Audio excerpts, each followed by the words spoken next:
વાવ-થરાદ જિલ્લા પંચાયતની બેઠકને લઈને નોટિફિકેશન જાહેર કરવામાં આવ્યું છે।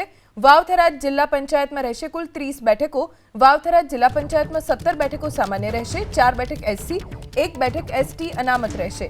વાવ-થરાદ જિલ્લા પંચાયતમાં કુલ 8 બેઠક ઓબીસી અનામત રહેશે।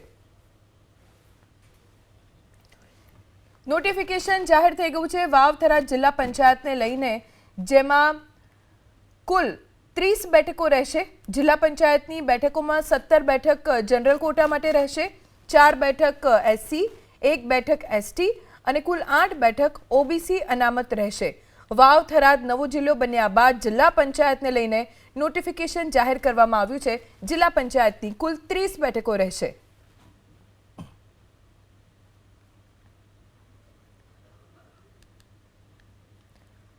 તો વાવ-થરાદ જિલ્લા પંચાયતની બેઠકને લઈને નોટિફિકેશન જાહેર થઈ ગયું છે।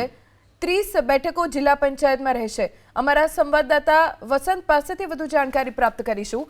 વસંત, નવા નોટિફિકેશનમાં કેટલી બેઠકો, કેટલી અનામત બેઠકો, શું વિગતો નોટિફિકેશનને લઈને?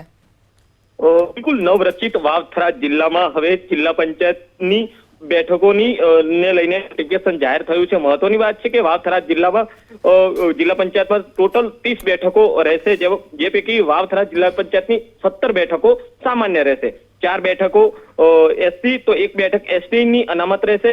જો કે વાવ-થરાદ જિલ્લા પંચાયતમાં 8 બેઠક ઓબીસી માટે પણ અનામત રાખવામાં આવી છે। મહત્વની વાત છે કે વાવ-થરાદ જિલ્લા નવું બન્યા બાદ હાલ જે જિલ્લા પંચાયતની લઈને આ નોટિફિકેશન જાહેર કરવામાં આવ્યું છે।